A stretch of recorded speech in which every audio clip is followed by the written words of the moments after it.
Welcome back, everybody, to React TCG. We've got another 5 death battles for you. Uh, it's gonna be a little bit different, just like last time. Last time we had a short little video at the beginning because Beerus and Galaxia, or the Beerus versus Galaxia fight, sorry, was not fully available to me.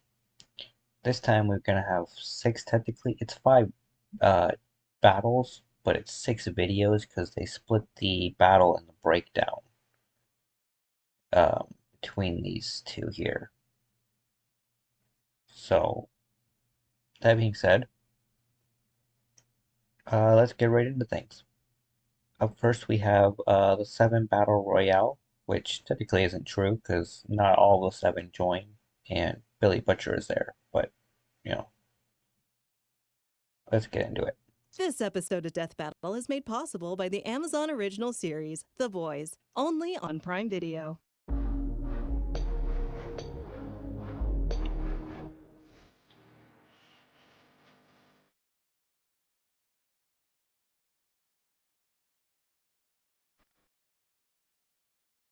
Fox International. Hello, and thank you for joining us in this special program, brought to you in part by Vought Industries, the same Vought family where the 7 call home. And we're joined by one of those famous superheroes, Black Noir. Yeah, so see, he won't be joining the fight. He's going to be up here doing commentary, which is funny because he doesn't talk. And they don't include Homelander, so it's actually, oh my god. Why can't I remember their fucking names? The Deep. Pretty sure Translucent is dead, so they don't include him. Maeve. So is it Starlight? And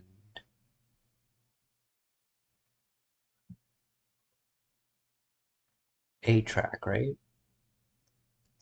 Okay, you know these guys have an Amazon original series, The Boys, only on Prime Video. These heroes are formidable, but today we will learn just how powerful they truly are. In a simulated battle royale, he's Wiz and I'm Boomstick. And it's Oh yeah, remember, this is all simulated. None of this is real. And even if it was, all civilians have been evacuated from the area. Because Vought International cares about your safety. Good? Good? Does that cover everything? Alright, let's go. our job to analyze their weapons, armor, and skills to find out who would win a death battle. A-Train, Queen Maeve, A-Train, that's the what it Deep, is. Translucent, Starlight, Black Noir, Homelander, Earth's Most Mighty, Champions of the Innocent. They are the 7. It's their job to end crime in America and watch over the world. Led by this country's righteous savior, Homelander. Now, we already know he's far more powerful than the others, so his participation in today's simulated battle will be a bit different. He can survive every known weapon on the planet, and most nukes these days reach 1.5 megatons of TNT. He can fly faster than an F-16 fighting Falcon and throw a baseball into orbit.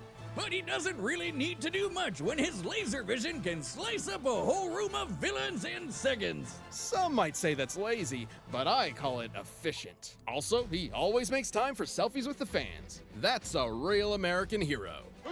Yeah, he's such a great hero, guys. He is the best. Vought International is not paying anyone to say that. Not me, not Death Battle, not anybody.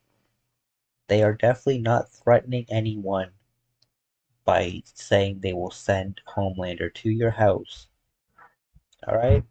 It's not happening. He's just a great guy, and we all believe that. But Our friends at VOT control over 200 other superheroes, so you can bet your dick the rest of the 7 are the cream of the crop. And you obviously can't put a team like this together without some massive corporate conglomerate making all the decisions. I know, right? I'm kinda jealous. They're raking it in with movies, and have you seen the action figures? There's more than one way they're making a killing, if you know what I mean. But I'm sure the real reward is all those people you save. Right, Black Noir? Yeah, totally. There's no better example of heroics than Queen Maeve, a longtime veteran of the team. She's super strong and an expert fighter. She can power through a ton of pain, like when all the bones in her arms shattered while saving a school bus full of kids. She's bulletproof, armored van-proof, and ego-proof. With the biggest heart on the team, she'll never leave an innocent person behind. Of course, Black Noir here is the true martial arts expert of the team. Don't pass by his upcoming film, Insurrection. And don't pass by A-Train, because you can't. You literally can't pass him, he's way faster than you. With a top recorded speed of 371 meters per second, well over the speed of Damn. sound, A-Train is fast enough to instantly kill a person just by running into them. Theoretically, of course. Yeah, and he would never do Too that, bad obviously. He's had a hard time with drug abuse. That compound V stuff might boost his speed, but I don't know if a heart attack is worth it. Jesus! No, I don't know what you're talking about. He does not do drugs. He is completely clean, just like all of the 7, because they are the good guys. You gonna clean that up? And then there's the Deep. He can talk to fish, breathe underwater. And That's it. that's about it.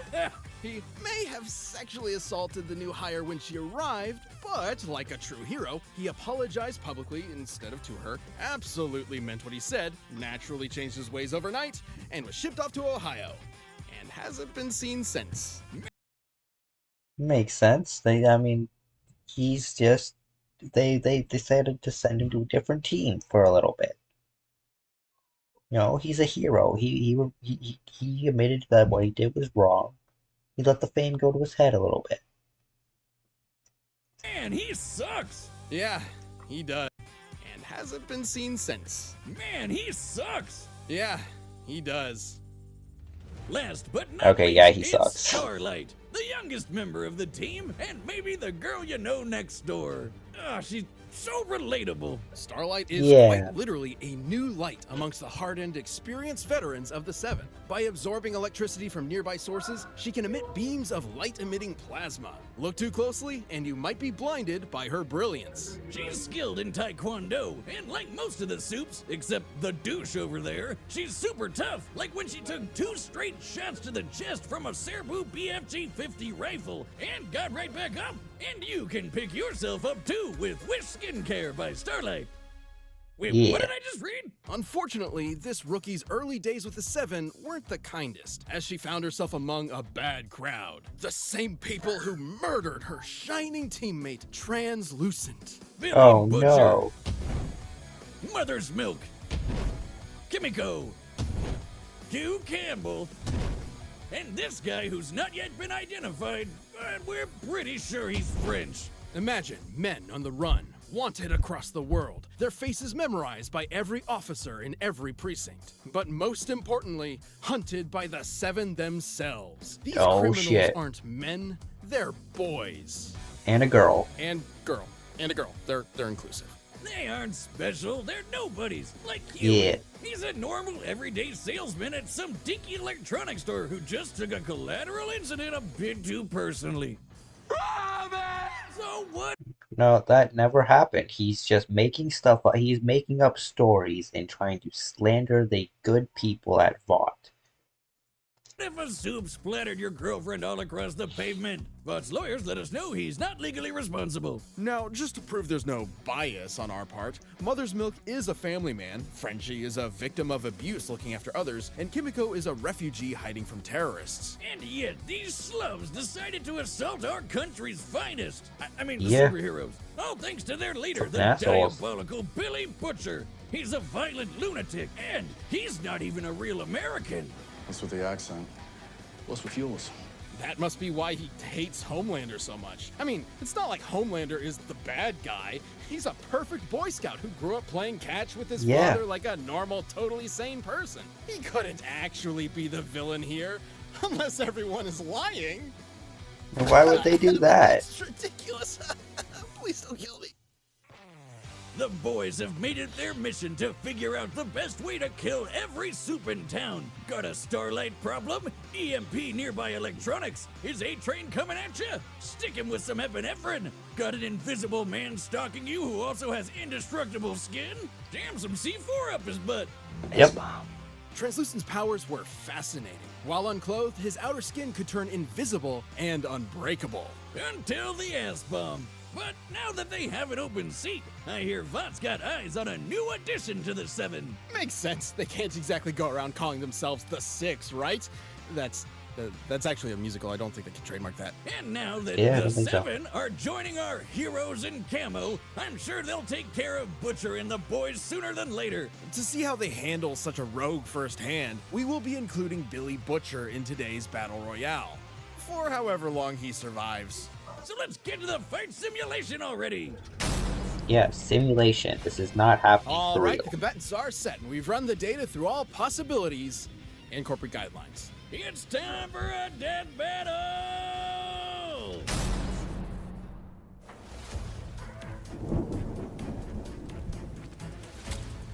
And here they are, entering the arena, the Seven and other. These apartment blocks were sanctioned for the event. Of course, the residents have been removed from their homes and fairly compensated. And there's Homelander floating above like a guardian angel. Apt description. What a great guy. Homelander will act as referee just in case anyone goes too far. Even with this being a simulation, we wouldn't want anything severe to happen. Yeah, no one's gonna die. This is just a fake battle. All right, super cunts. Who's first? Isn't it obvious, asshole? You! There's no way us, the Seven, the heroes, are gonna let you walk away. I think I swallowed a gill. Remember, this is all fake. He didn't really kill the Deep. That was he used his super speed and replaced him with a fake body double. That is what happened. I think I swallowed a gill. Please, you're not even a threat. I've got this.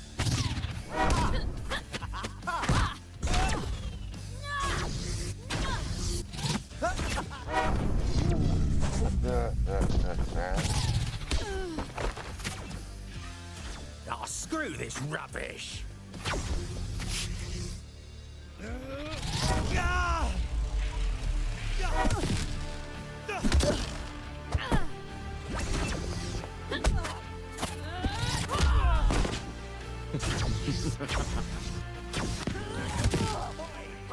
Sorry about that. Fancy another?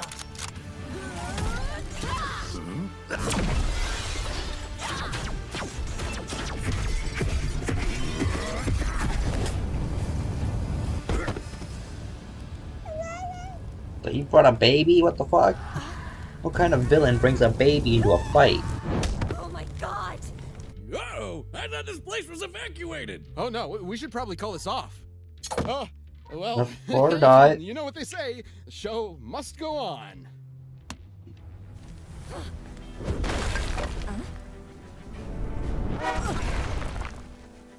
Big mistake.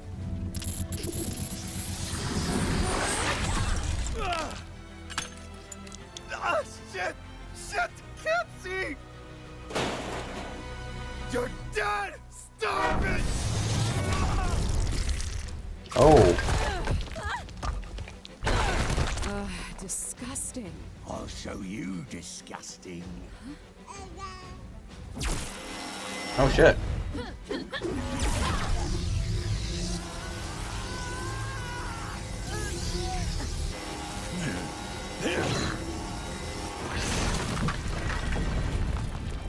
Oh, Fuck you. Oh, that's not good. Come on, come on!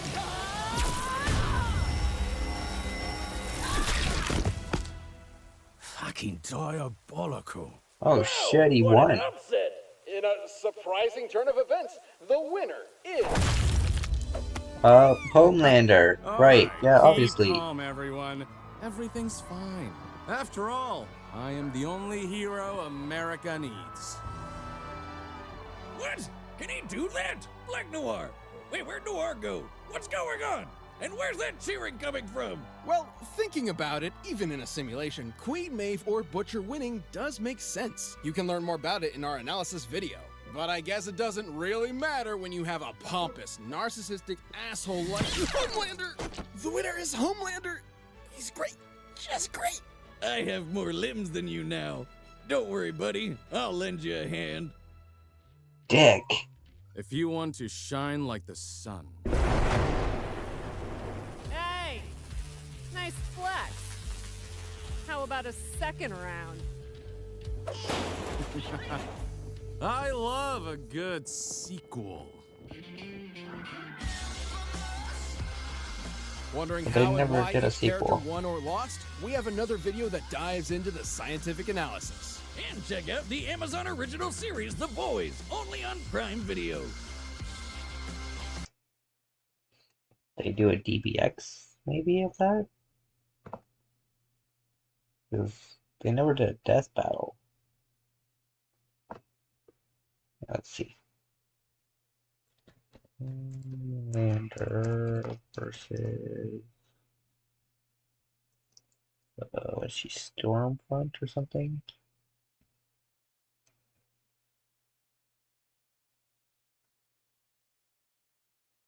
Yeah, let's do Homelander versus then do death battle.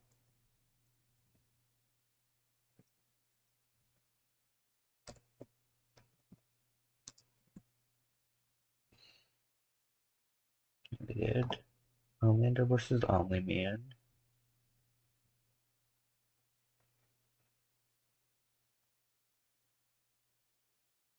Boys.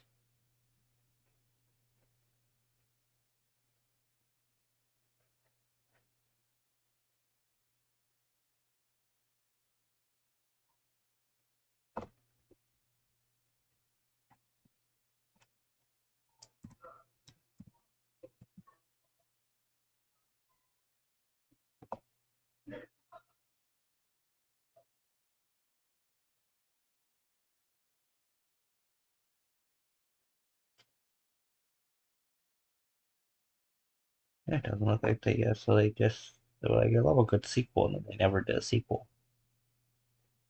Whatever. Alright, let's see why, let's see the breakdown. This episode of Death Battle is made possible by the Amazon original series, The Boys, only on Prime Video. You ever wondered who would win in a battle royale between your favorite superhero team? What about the 7 from the Amazon original series, The Boys, only on Prime Video? It's a surprisingly close fight. Most of the 7 are fairly on par with one another. Well, except for the psychotic Ubermensch Homelander, who can fly faster than F-16s, toss baseballs into orbit, and was stated to survive every weapon in the world, quite possibly including nuclear bombs. Yeah, old Red, White, and Blue Balls had no business fighting his teammates. But aside from him, even with their differing powers and skills, none of them had an obvious edge. And that made this fight a tough beer to crack. Well, except for the aquatic asshole, the Deep. Yeah. I'd say his abilities to talk to fish and breathe under the sea were useless out of the water, but they were just as useless in the water too. And unlike his teammates, the Deep never really displayed any notable feats of strength or skill. In fact, he was kind of a dork. To be Yeah. fair, he said he could survive 2 miles under the ocean. That's some insane water pressure. The pressure at sea level is about 14.6 pounds per square inch, or 1 atmosphere. That's literally the pressure of air around you right now, unless you're on a mountain or something. This pressure increases by 1 atmosphere for every 10 meters you descend. So after 10 meters it doubles, and after another it triples, and so on. And despite my lifelong or something, this pressure increases by 1 atmosphere for every 10 meters you descend. So after 10 meters it doubles, and after another it triples, and so on. And despite my lifelong crusade against the evils of math and the vampire god it's named after, even I can tell the Deep's body had to withstand about 4,700 pounds per square inch. That's correct, Boomstick, but still about 10 times less than the pressure from your average bullet. But you know who definitely was bulletproof? The all-American new girl on the block, Starlight. She tanked a couple rounds from a Sabrewulf BFG 50A sniper rifle to the chest like nobody's business. Starlight's impressive durability, training, and flexible energy attacks made her well-rounded. But even with the strength to lift the back end of a car, she lacked the power to compete with the rest of the cast. Yeah, aside from blinding people, her energy blasts aren't all that crazy. They're definitely lethal to regular humans, but not necessarily other soups. Despite the way they look, they are more than likely plasma beams that emit light rather than being pure light themselves. Otherwise, they'd normally be invisible. And they were snails compared to the superstar speedster and pro-girlfriend murderer A-Train, who once went all out and ran a race at 371 meters a second. That's just over the speed of sound. So even if those beams were light speed, dodging them would be an enormous outlier. Since A-Train beat Starlight pretty easy in their mano-y-womono fight, it's a safe bet the same would happen here. Or worse, like the time he turned Robin into a literal smear on the road. Again with the girlfriend murdering. The energy to violently fragment a human body like Robin's is about 7.5 joules per cubic centimeter. Based on Robin's actress's height of 5'6", she would have an estimated 58,000 cubic centimeter volume. That'd make A-Train's instant girlfriend murder attack worth 440,000 joules. No wonder he can pull 4 train cars behind him. Though, to be fair, that kind of attack required him to get up to top speeds and use his whole body, which isn't how he usually fights. His effectiveness depends on the location, and he's surprisingly not very versatile. Despite his speed, he's left himself wide open for sneak attacks in the past. So he wouldn't last long against somebody who's more skilled and could no-sell his supersonic body slam. That's where the warrior woman Queen Maeve comes in. Based on her experience and martial artistry, she's clearly the most skilled combatant in the arena and by far the most durable. Remember the time she stopped an armored truck with her body? Those kinds of vehicles can weigh over 11,000 kilograms and move at 75 miles per hour. That's a kinetic energy of 6.4 million joules, over 10 times greater than A-Train's strongest attack. And she didn't just survive it, she didn't even feel it. She cut through it like a hot knife through butter just by standing there. At her best, A-Train wouldn't be able to move her, let alone hurt her. So out of the Deep, Starlight, and A-Train, Queen Maeve was clearly the winner. But that's where the Cockney Super Slayer himself, Billy motherfucking Butcher, came in. Obviously, Butcher would never win normally, but he was helped by his soup research, tenacity, and a laser baby. Which is totally cheating, but this is Butcher, so of course he would. A big factor that helped him not get immediately stomped by the tougher soups like A-Train or Maeve was that, kinda ironically, he was just an ordinary human. That's right, he had to be prioritized last, lest they leave themselves open to someone more obviously threatening. This would allow Butcher time to put his soup-killing smarts to the test and strategize, like in his fight with Translucent in Season 1. And while most of his arsenal wouldn't be too threatening, he has access to weapons through his contacts designed to take on some of the 7.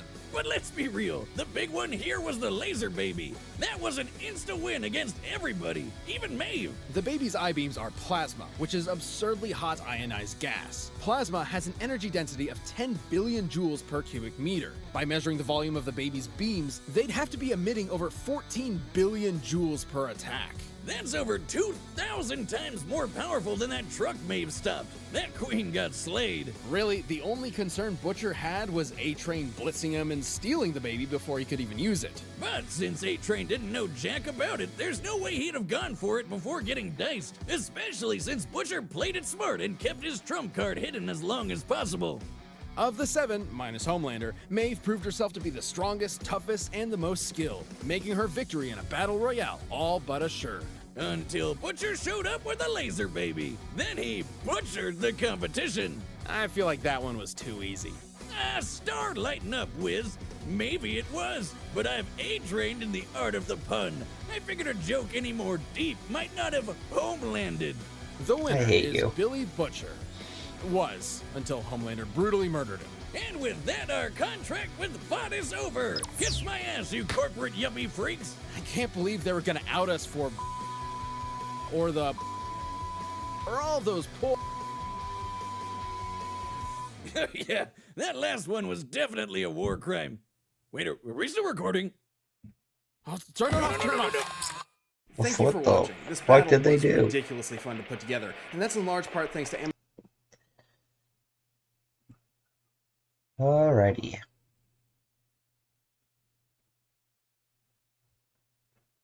Up next, We just want to say thanks to Samsung and AT&T.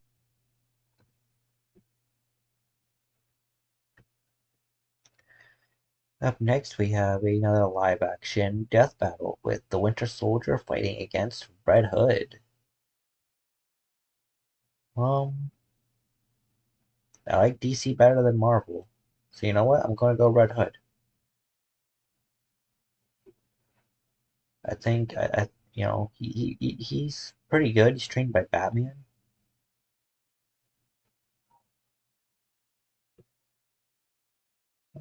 I'm hoping DC gets a win. Feels like Marvel wins more on the show than DC does. Might be wrong, but that's how it feels. Oh, Jesus. Long ad at the beginning there.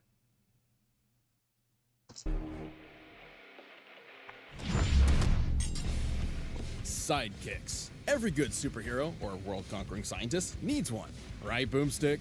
That's right. Hey, I think we all know which one of us is the real sidekick here. Such as the Winter Soldier, Marvel's brainwashed assassin. And Red Hood, DC's resurrected Robin turned vigilante. He's Wiz and I'm Boomstick. And it's our job to analyze their weapons, armor, and skills to find out who would win a death battle. World War II. As strange as it is to name a war a sequel like some sort of movie, it was a time of turmoil across the globe. The brave and patriotic did their part, including one James Buchanan Barnes, known by his friends as Bucky. As a young lad, Bucky ripped open a standard superhero booster pack to find classic cards like Dead Parents and Deep Desire to Fight for Justice. And that combo served him well in the US military. He joined at the age of 15 and eventually got recruited for special assignments and training with British commandos. Not long after that, he became friends with his own personal hero and the country's favorite Boy Scout, Captain America. Bucky was initially unaware of the captain's secret identity until one night he walked in on Steve Rogers changing into his costume. Well, I guess that's one way to get to know a guy. Luckily, Cap had a lot of faith in Bucky and asked him to become his partner in crime, or hero work. They fought side by side, kicking Nazi ass throughout the rest of the war. The duo seemed to be unstoppable until one fateful mission when they leapt after a plane to catch Nazi scientist Baron Zemo. Fortunately for Bucky, he was able to grab onto the plane, while Cap fell into the ocean to nab his last diving merit badge. Get it? Cause he's a Boy Scout. Unfortunately for Bucky, the plane was booby-trapped and exploded. It appeared as though the captain's loyal sidekick had been killed. But the ones we love in comic books never truly leave us. Sometime after the war, a Russian submarine discovered Bucky's body preserved in the icy waters of the English Channel. They decided to scoop him up and experiment on him. Cause why not? Who could pass up a free body you found? Even if it was missing an arm. Bucky's training and experience made him the perfect candidate as the ultimate assassin. And after they revived and brainwashed him, they outfitted him with a shiny new bionic arm, turning Bucky into the Winter Soldier. Along with this new persona, the Winter Soldier sported a sundry of real name James Buchanan Bucky Barnes, aged 94, physically in his 30s, 5'9", 260 pounds. Has been part of the War Avengers, Strike Force, Captain America Corps, and the Kid Commandos, and has been trained by the British Commandos, the US Army, and the Soviet Secret Forces. Skills throughout his career that made him a killing machine. Damn, just threw Nick Fury. He was injected with the Infinity Formula, which permanently increased his physical ability to an enhanced state. This made him quite the formidable foe, even The Infinity Formula grants Bucky a healing factor, though it is much slower than those of mutants such as Deadpool or Wolverine. for Captain America, a foe who seemingly abandoned the values the duo previously shared. These two have fought plenty of times, and Bucky's been able to hold his own against his former partner. His advanced strength and speed, coupled with his knowledge of various fighting styles, make for a lethal combination. He's skilled in everything from hand-to-hand close-quarters combat to an impressive arsenal of ranged weaponry. Oh yeah, he's got a ton of sweet guns that are outfitted with some nifty palm print sensors, so only he can shoot them. If anyone Nice. other than the Winter Soldier tries to use these firearms, they will self-destruct. He also wields a katana, throwing knives, pretty much whatever comes in the welcome bag at Assassin Con. Always a good time at ASCON. But we can't forget his most iconic piece, the arm. Well, I mean, it's definitely the coolest metal arm I've ever seen. What about mine? Fair I enough. made it myself. Come on, Wiz, look at that thing. His is super buff, plus it's got a flamethrower, a retractable blade, it can emit electric charges, and it's so strong, knives break on impact. It's not about the size of the arm, it's how you use it. Well, sure, it's strong. Nope, sorry Wiz, but his is way more impressive. Infinity Formula, bionic arm with a flamethrower, electric charge, electromagnetic pulse, retractable blades, and automatically reloads his guns. Oh, neat. Sig Sawyer P22 OST pistols, caliber 10mm, and holds 8 rounds. But it's not indestructible. It's been torn up by a vibranium sword. Wait, I thought the arm was made of vibranium. You're thinking of the movies.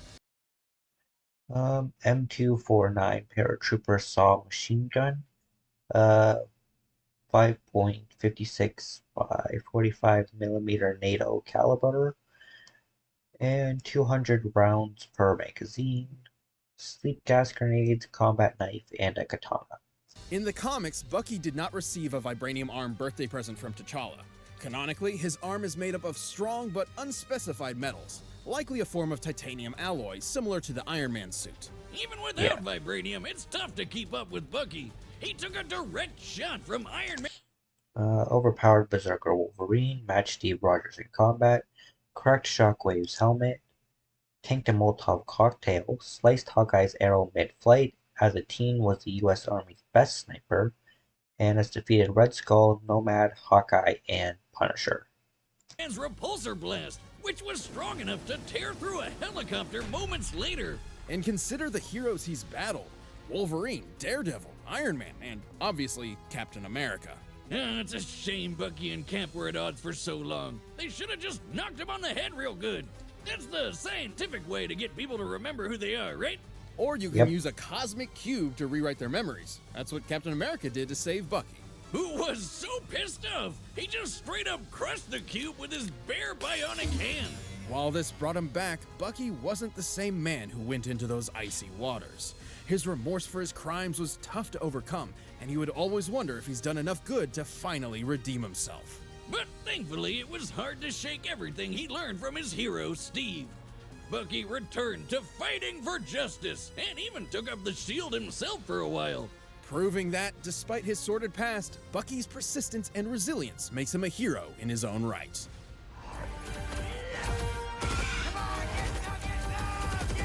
Hell yeah. When you think of the word sidekick, who immediately comes to mind? You. It's you. No, Robin, the boy wonder, Batman's iconic crime-fighting partner. Yeah, it's a close second. Too bad the Cape Crusader's sidecar has been a revolving door of orphans and acrobats. Not including alternate universes and what-if stories, Batman has taken 5 different Robins under his bat wing. Some moved on to pursue a superhero career of their own. Others didn't turn out so lucky. Enter Jason Todd. This poor kid was given the short end of the stick, and Yeah. then the fans beat him to death with it. Jason grew up on the streets of Gotham, getting by through a life of petty crime, until eventually running into the Batman himself. By trying to steal the rims off the Batmobile. The This balls kid's on got that some kid. Serious balls. I mean, you can't exactly look at the damn Batmobile and mistake it for someone else's car. Bruce Fair. had recently split up with the first Robin, Dick Grayson, and was on the lookout for a new sidekick. Impressed by Jason's scrappiness and latent ability, he had the 12-year-old suit up. Yes, he really was 12. Yikes! Well, creepy child Yikes. abducting habits aside, Jason Peter Todd, 23 years old, 6 feet, 225 pounds, the second Robin, has been part of the Outlaws, the Batman family, the Titans, and the League of Assassins, officially adopted by Bruce Wayne, and his confirmed kill count as of July 2013 is 83, so it's probably way higher than that now. Bats hoped he could live up to the last Robin. Too bad this was a literal dick measuring contest that Jason had no chance in. Despite some moderate success, Jason wasn't exactly an extraordinary Robin. And the fans saw it too. In an unprecedented move, DC asked their readers to vote on whether or not Jason Todd would live or die. Yep, they voted to kill the shit out of that kid. Yeah. Joker style. On an unrelated note, if you want to see Wiz die a horrible, gruesome death that will lead to some serious mental health issues, call 555-2337 or 555-BEER. Jason Todd Fun. was dead. Until Superboy Prime punched a hole in the fabric of reality and accidentally brought him back. True story, Yeah. don't ask. And after a dip in a magic hot tub, the Lazarus Pit, Jason was back in top form. Take that, readers! Your contribution means nothing! Comic books are weird, man. Resolve renewed, Jason donned a new identity inspired by his own killer, the Red Hood. While the freaky death pit did bring him back stronger and faster, it turns out resurrection comes at a price. Jason was already a hothead, but Red Hood had a serious temper with violent outbursts. He wasn't alright in the noggin. But he had No, a goal. he was Destroy Batman and show him his humane methods were unfit for saving Gotham City. If Bats had actually killed the Joker way back when, he never would have killed Jason in the first place. For a raging psychopath, he's not exactly wrong. Where Batman failed, Jason was a psychopath. He's If it had been you that he beat to a bloody mass, if it had been you that he left in agony, if he'd taken you from this world, I would have done nothing but search the planet for this pathetic pile of evil, death-worshipping garbage, and send him off to hell. not exactly wrong. Where Batman failed, Jason was up for the task. He pushed himself to become a killing machine even Bruce would have a tough time keeping up with. Even training with the League of Assassins and the All Cast, a group of monk assassins. So much ass stuff in this episode. In addition to Red Hood's wide array of skills, he also maintains a serious collection in his arsenal. Most obviously, his armored cowl. While it provides him with sturdy protection, the sensors within also The hood, infrared sensors, Venom, all blades, Desert Eagle, Mark XIX pistol, caliber .357 Magnum, holds 9 rounds, Novoski N4 light assault rifle, 5.56 by 45mm NATO caliber, holds 20 rounds, M202 flash rocket launcher, combat knives, shurikens, and plastic explosives. allow him to scan his surrounding area, neutralizing any potential stealth threats. Plus, the hood can also explode, so that's convenient. Sounds like my new hangover recipe. On top of the red chrome dome, Jason packs all sorts of knives, explosives, guns, and he even once summoned these weird magic swords called the All Blades to fight off supernatural threats. But probably most important is his continual use of Venom. Wait. What's the symbiote doing here? No, the Venom wrong drug. Venom, but- It's what Bane uses to get all, swole. Wiz, have you ever been to the gym? Like, even once? Dummy. I'm here to carry your arbitrary burdens. Venom is an addictive steroid that increases strength and stamina tenfold. A normal dose also affects the mind, dumbing it down and causing bouts of rage. But Jason's... Superpowers, here I come! You can call me the Red Neck! No, you're supposed to inject it!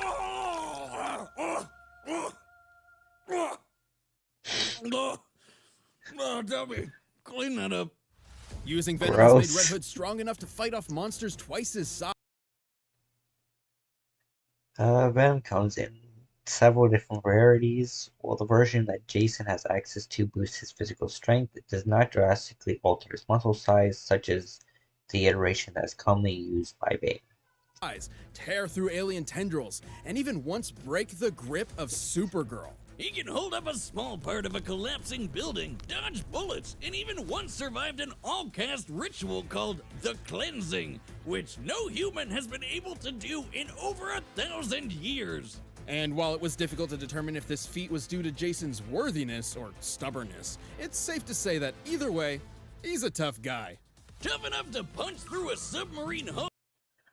Held up a collapsing building, broke Supergirl's grip, dodged point-blank gunfire, withstood a deep-sea explosion, survived the all-cast cleansing ritual, stalemated Ravager and Batman, and just defeated Tim Drake, Joker, Ra's al Ghul, and Catwoman. Or at least he carries enough explosives to blow a hole through it. Either way, I wouldn't want to go one-on-one with this guy. Red Hood also has plenty of that bat-like stealth ability to match his brute strength. He was able to sneak away from Supergirl. Even Bruce will be proud of that one. Despite how Jason tried to kill him. But the Red Hood failed, and was left to re-examine his own personal code. He ultimately decided to be a hero again, albeit a very conflicted one. He even teamed up with Bats and even worked alongside other Robins. He also leads a group of ragtag heroes called the Outlaws. The roller coaster of Red Hood's crime-fighting career has, at best, landed himself in that anti-hero sweet spot, and at worst, made him a violent vigilante who takes the law into his own hands. Those are the heads of all your lieutenants. That took me 2 hours. You want to see what I can get done in a whole evening? All right, the combatants are set, and we've run the data through all possibilities. But first, if you're into pulse-pounding shows with assassins like these, check out HBO Max. We want to...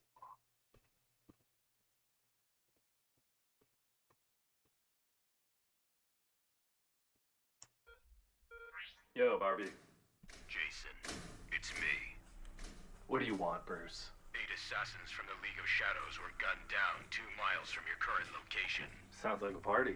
They were all shot with rounds from a modified M4. A gun I know is in your arsenal. As much as I'd love to take credit for that one, it wasn't me. Don't lie to me. It wasn't me, Bruce. But you know what? You can count on me to crack the case. In fact, I believe there's a bit of evidence that demands my attention right now. Jason.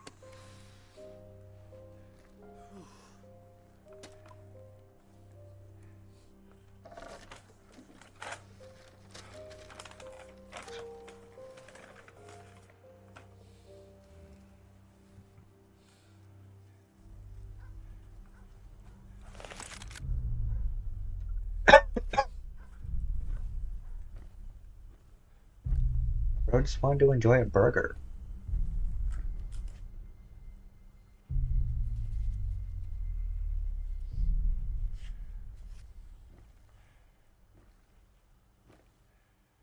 Shit.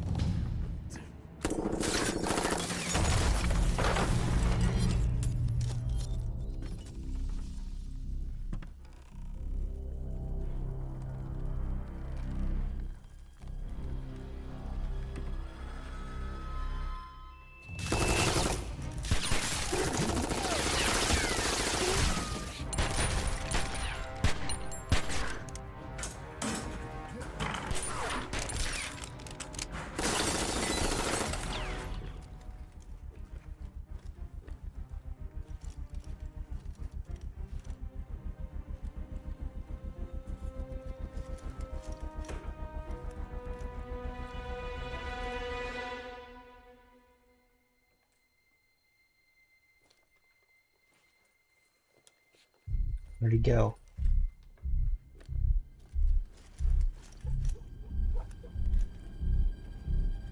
Come on, Jason. I'm counting on you, dude.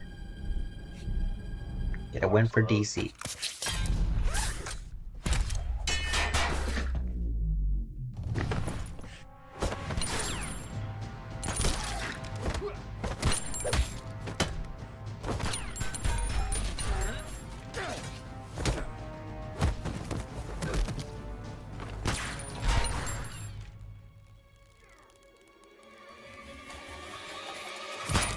Oh, shit.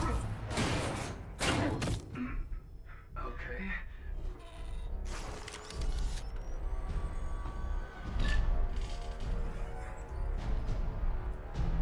Damn.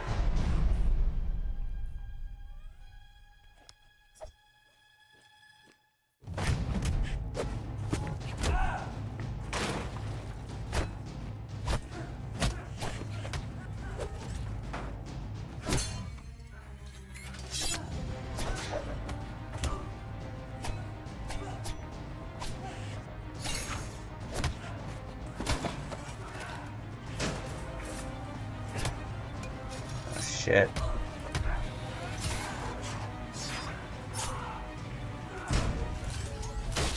Oh.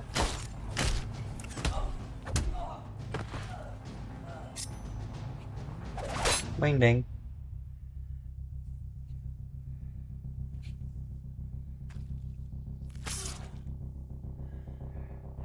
My turn. Actually, might add a pulse. Yeah.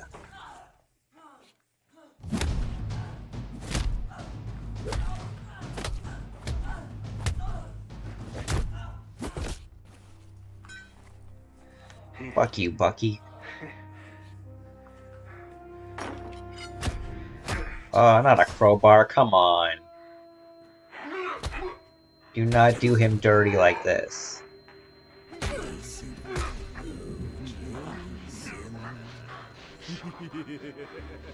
He's not coming. No one.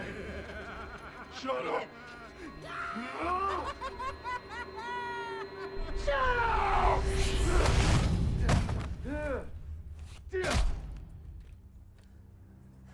Come on, Jason, get up.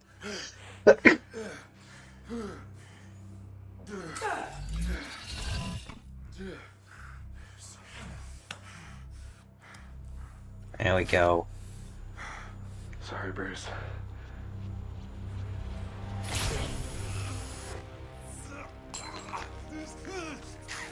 Never surrender.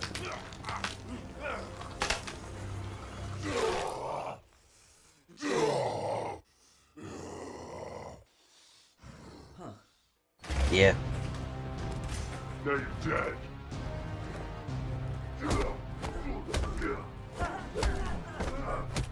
Come on, beat him to death.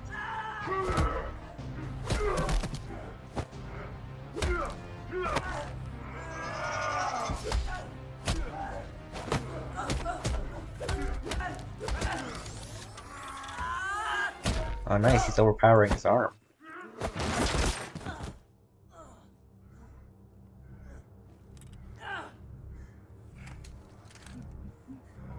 Oh no. Is that the Winter Soldier's gun? Yeah, it is. Damn it.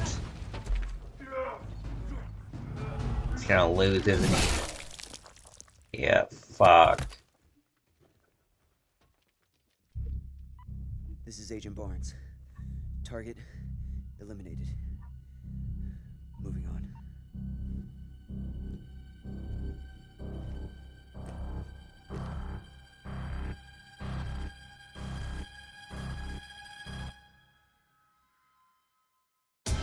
KO! Oh, talk about a headache! These two were quite evenly matched. They both had wells of experience, similar arsenals, and an unparalleled drive to win.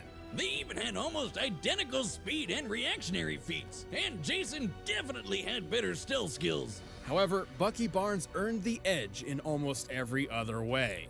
Like how Red Hood had plenty of experience training with Batman and assassins, but Winty had decades of training on him with commandos, as the captain's side piece, an emo assassin, and even as Captain America himself. The Winter Soldier also had an edge in defense. His metal arm was able to shatter a knife on impact, but when Red Hood took a similar hit, his helmet cracked. Red really didn't have any way to stop that arm for good, or Well, Bucky has a checkered past. He logically could not be defined as pure evil, unfortunately giving little chance for the All Blades to be summoned. Bucky's superhumanness. Sure, using Venom could even the playing field for a short time, but a brief power-up is nothing compared to a metal arm and the permanent infinity formula. And don't take Jason breaking Supergirl's grip out of context. She wasn't expecting the Venom, and they weren't even fighting in the first place. It's interesting, but not nearly as noteworthy as it sounds. Yeah, we know for a fact Venom is a 10-time strength booster. There's no way Red could match a Kryptonian in a real brawl. Red Hood was a deadly combatant, but the Winter Soldier one-upped him with superior experience, survivability, and a consistent strength advantage. Looks like Bucky was the winter. Really? The winner is the Winter Soldier. Thanks. Alright, up next we have Venom vs. Crona. I don't know who Crona is, so I'm going with Venom. He beat Bane, so let's see if he can beat this Crona chick.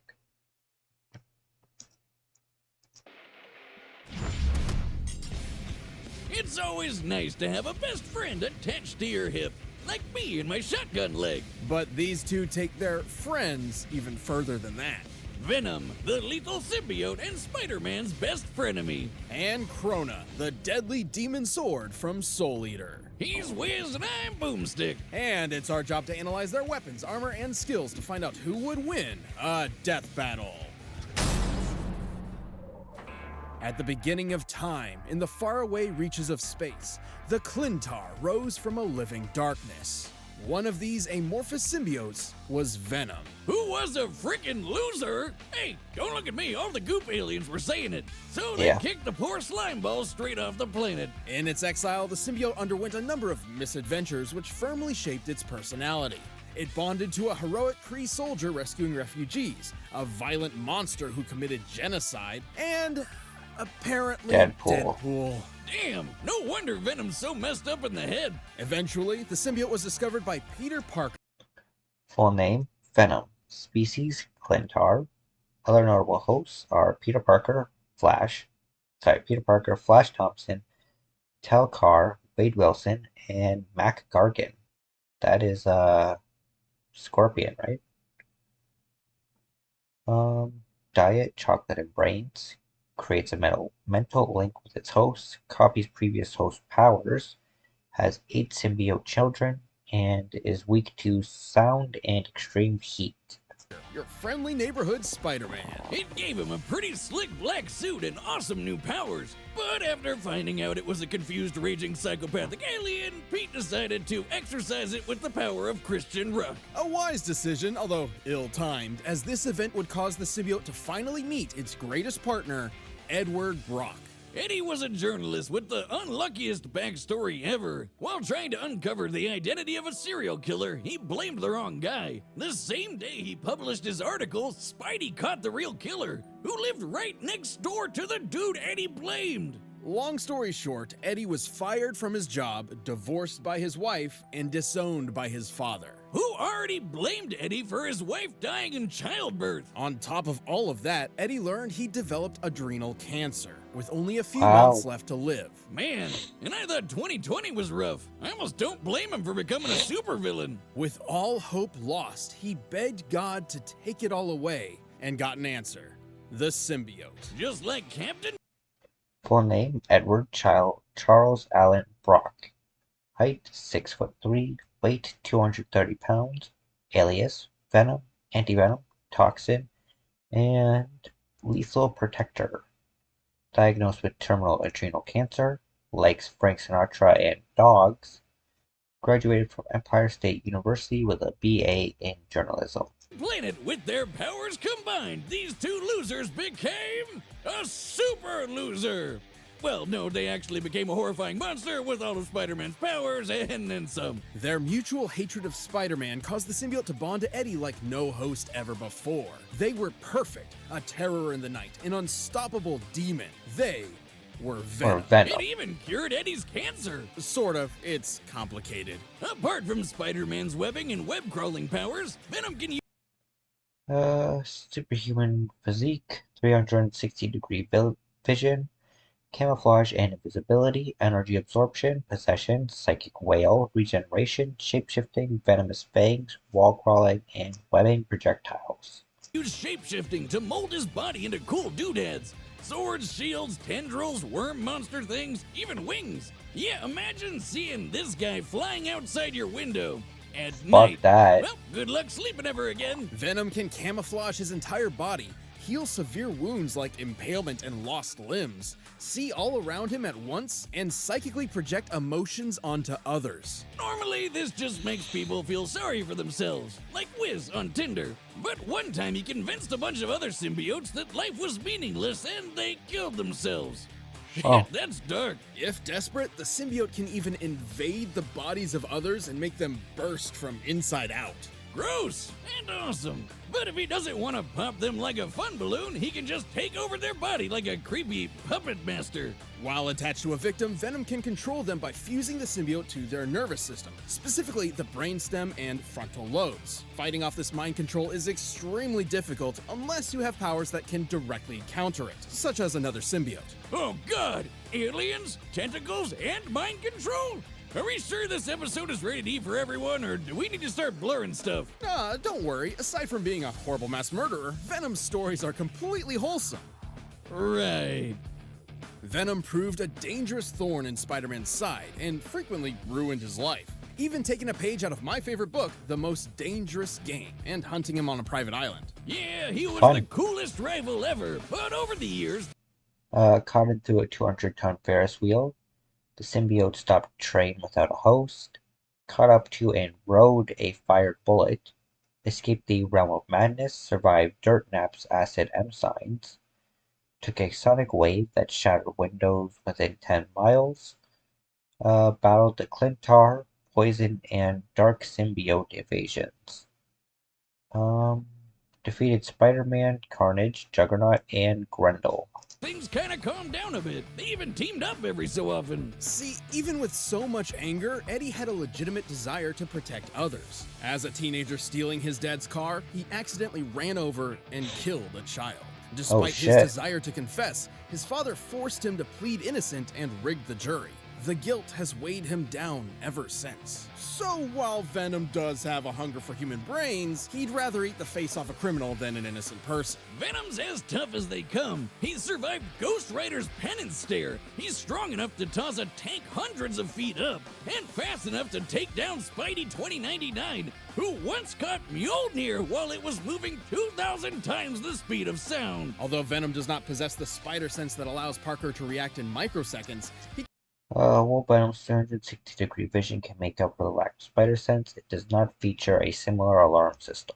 can still keep up with all the usual Spidey gallery. Plus, while symbiotes have a severe weakness to high-pitched sound and heat, he's developed resistances to them. Like when he took this giant explosion, or when he survived a sonic scream from some mutant gremlins that shattered all glass within 10 miles. While he may be tougher to take down than most other symbiotes, Venom never fully overcame his weaknesses. However, his symbiotic genes provide far more help than harm. This includes traits and memories from other hosts, like Scorpion and Flash Thompson. Wait. Bullets are a genetic trait? How do I pass that down? Venom would certainly need a lot of firepower to survive an encounter with the symbiote god. Oh, geez, here we go. At first, the Clintar symbiotes were seen as a peaceful people. But turns out they were actually living weapons forged by the primordial deity Null in an attempt to conquer the universe. And I bet next up, Marvel decides they're magic maple syrup people from Asgard. The universe. And I bet next. The Venom symbiote likely absorbs the codices that comprise the Legion symbiote. While absorbing codices does enhance strength, character-specific powers, and mental imprints from them burn out over time. Any codis-based powers, such as Bangram's physical strength, are likely not permanent. Next up, Marvel decides they're magic maple syrup people from Asgardian IHOP. But okay, cosmic sludge made by alien Satan. Let's go with that. Despite it all, Eddie and the symbiote have proven they're far more than the dark legacy the Clintar were intended for. They've even gained the respect of the Avengers and eventually considered Spider-Man a friend. Sort of. It's complicated. Eddie really is the best pal Venom could have found. And let's be real, he just looks freaking badass. See us everywhere, even in your nightmares. In ancient times, a demonic being known as the Kishin ravaged humanity, nearly driving all mankind into the depths of madness. This monster could only be defeated and sealed away by the god of death. So, why is the literal god of death so goofy looking? You ever seen Death Note? Hell, even Thanos' girlfriend is scarier than this clown. If you are unfamiliar with the world of Soul Eater, prepare yourself. It's different. Well, not one in a What return the of fuck? the apocalypse, Death and his oven mitts founded a school, Death Academy. Here, warriors called Meisters would train to fight evil using the power of their souls. They even got neat demon weapons that doubled as people. Together, they learned courage, chivalry, unbreakable friendship. You know, all that anime crap. Crona Gorgon was not one of these students. Buckle up, it's all Gloomsville from here. Deal with it. I don't think I know how to deal with this situation. Throughout their childhood, Crona was abused by their mother. Note that officially, Crona's sex and gender are unknown. In the manga, Crona is referred to with gender-neutral terms, translating to they/them pronouns. Okay. Medusa, a witch obsessed with the legendary Kishin. You can see where this is going. Anime Uma Thurman was such a fangirl she figured, hey, why don't I make my own Kishin? So she used her child as a guinea pig in a bunch of crazy experiments. You know, it kind of sounds like something you do, Wiz. Don't be silly, I only use actual guinea pigs. Full name, Crona Gorgon, or Gorgon. Gender, unspecified. Height, 5 feet. Age, 15. Experimented on since birth. Infused with a mutated demon weapon. Weaknesses are stress and loneliness. Part of Medusa's great experiment included bonding Crona to a weapon, much like the Meisters of Death Academy. However, joining with Ragnarok was a bit more literal. Ragnarok used to be your run-of-the-mill transforming weapon person, until Medusa melted him alive in black blood. Full name, Ragnarok. Species, demon weapon. Alias, the demon sword.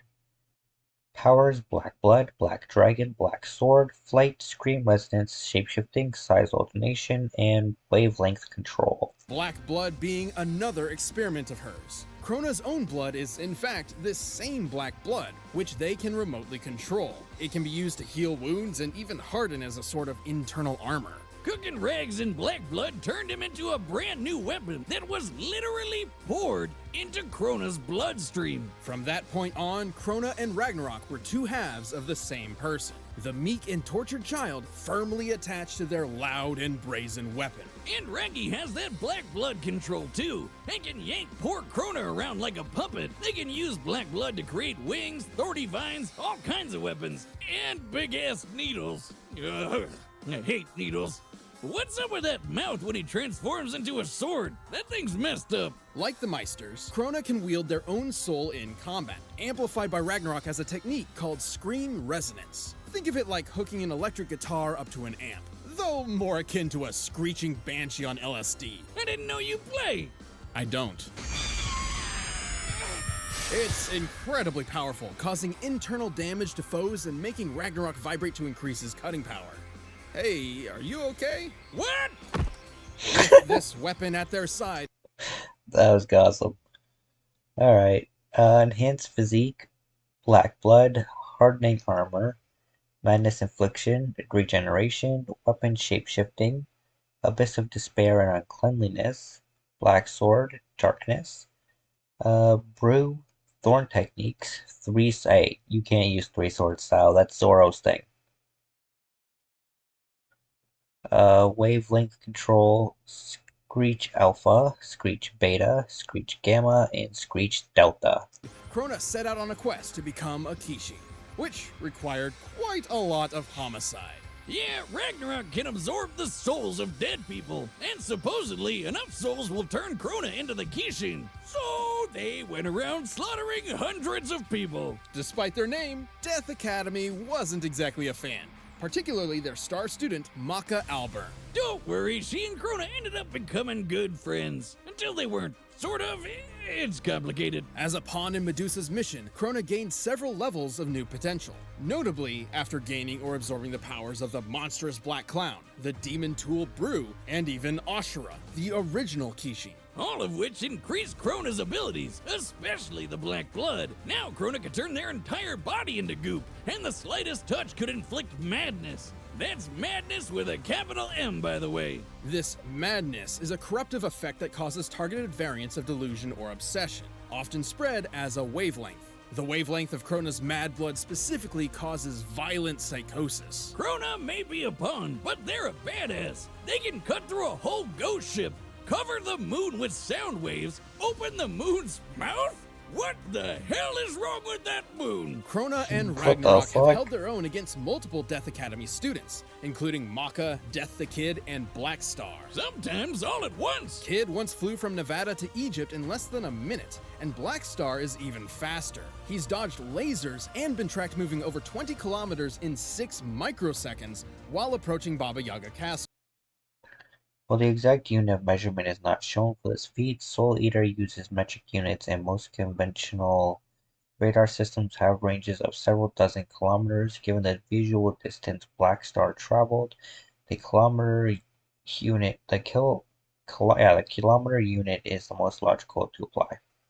And Crona's been able to make enough mad blood to crush a whole goddamn Ukrainian city. While this city isn't named, we can use a similar metropolitan area in Ukraine. Kiev, for instance. With this in mind, Crona must have created The lasers Black Star dodge were bendable using light refraction techniques, indicating they possess attributes of normal light. over 9 trillion tons of black blood, enough to fill over 6 billion Olympic swimming pools. But Crona's a big leap from invincible. They've had their shit kicked in plenty of times, and their hardened black blood can only block so much. Even then, Medusa's plan ultimately succeeded. Lifted the moon's 10,485-ton jaw, cleaved the ghost ship Nidhogg, flooded a city with black blood, successfully absorbed the Kishin, survived impalement by Death Scythe, matched Maka, Black Star, and Death Kid, and has defeated Ebion, Medusa, and Maka. After years of scheming, Crona absorbed the power of Ashura and became a Kishin. Well, more like Kishin absorbed Crona, but close enough. But with the power of friendship, Crona ironically wound up defeating the Kishin once and for all. Despite their life being nothing but destruction, Crona was the one who ultimately saved the world. With an added side effect of a new madness wavelength that made everyone obsessed with boobs. Truly a positive effect on people everywhere. Just give up. I mean, fair. I'm tired of trying to figure out how to deal with you. All right, the combatants are set, and we've run the data through all possibilities. Anime and manga are weird, man. Of course, a blue chew ad after that. Fuck it, perfect. Alright, so yeah, I'm gonna change my vote. I didn't realize that Soul Eater was an anime. So yeah, pretty sure Crona's gonna win this.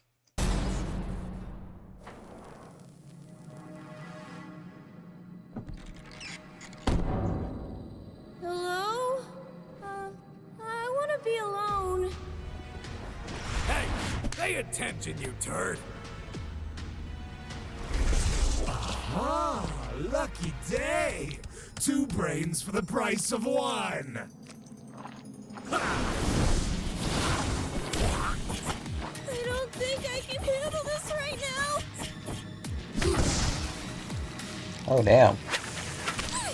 Ha.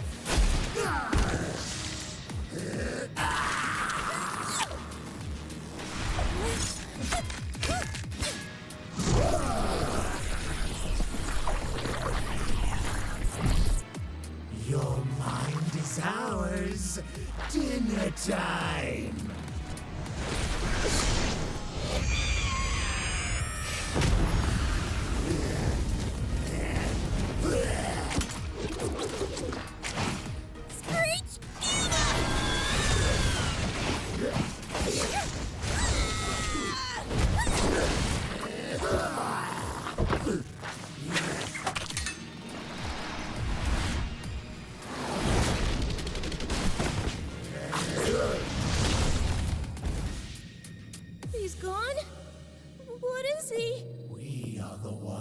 hiding under your bed, teeth ground sharp and eyes glowing red. Damn, that was gold.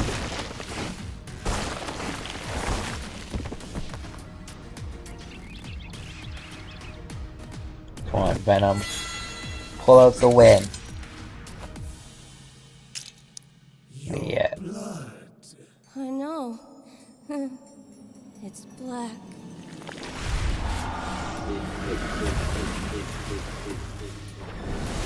Oh, this is where he's gonna go down to. Wake up, stupid! Yeah, this is where he's gonna get killed, right?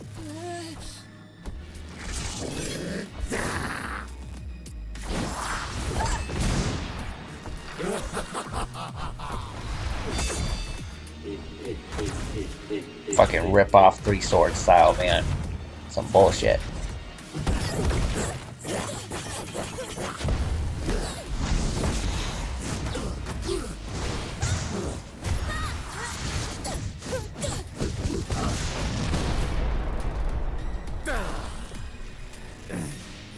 Yeah, he's about to die.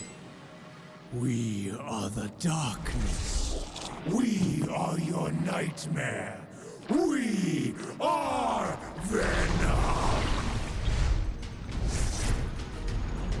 I hate you.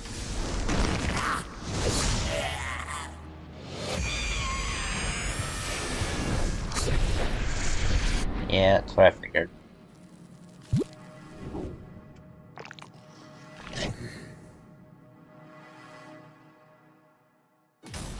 KO! Man, these symbiotes really need to stop picking fights with pink-haired anime characters. They're f***ing crazy. Venom Yeah. was certainly a tricky opponent. His shape-shifting camouflage. For those of you that don't know, that was a reference to Lucy versus Carnage, so go check that out. They're f***ing crazy. Venom was certainly a tricky opponent.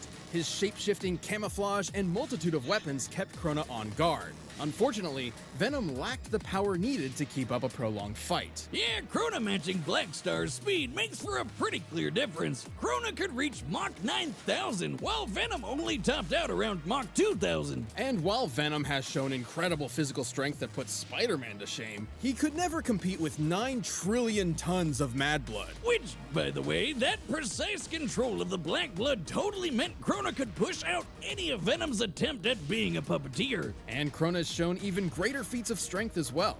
Assuming all of the Moon's teeth. While Venom has resisted Ghost Rider's penance there, does not necessarily mean that he's immune to all psychic-related attacks, and that he would be able to resist Crona's madness wavelength. Venom has been affected by Hellmark and Jean Grey in the past. Teeth are similar in size and stone. Opening this jaw is equivalent to lifting over 10,000 tons. Of course, the final nail in Eddie's coffin was the fact that half of Crona's arsenal. Even compared to Spider-Man's reaction speed and spider sense, which are somewhat superior to Venom's abilities, scaling to Black Star still matches up. Was sound-based, basically Venom's kryptonite. Somewhat. Recall that Venom did gain a notable resistance to sound attacks, so we needed to determine if Crona's sonic waves were great enough to effectively. Venom gained some undefined ability increases from the Clintar Hive Mind. However, Crona inherited Ashura's abilities, which trumped them when given similar leeway. Harm him. You know those gremlins who shattered every window in 10 miles with a screech attack? The symbiote barely survived it, so that's a good high end to look at. It takes at least 100 decibels to shatter glass normally. To cover that much distance, the combined sonic blast must have equaled about 244 decibels. In contrast, in order to engulf the moon, Crona's sonic waves must have reached over 275 decibels. And yes, that's considering the weird. Well, different methods or examples could be implemented to measure Crona's black blood flooding a city. All still outperform Venom. Additionally, Venom's victories over Dark Carnage and Grendel required outside help or extenuating circumstances. Size and shape of the moon. Ugh, just look at that freaky thing. Sure, Yeah. 275 doesn't seem that much more than 244, but decibels increase on a logarithmic rate. Yeah. This means Crona's sound attack was actually over 1,000 times stronger. Vanny for Yeah, they mentioned that shit in the Black Canary versus Sindel fight. Sure wasn't surviving that. Eddie and the symbiote held their own with versatility, but Crona and Ragnarok had them beat in destructive power, blistering speed, and an arsenal that could take advantage of Venom's key weakness. Looks like Venom just got Ragnaroked. The winner is Crona. Alright, we got 2 more. Up next is Sabrewulf versus Jon Talbain. Killer Instinct versus Darkstalkers. I don't know anything about these characters, so I'll listen to the previews or whatever, the information beforehand, and decide then. Before we get to hold on, HBO Max.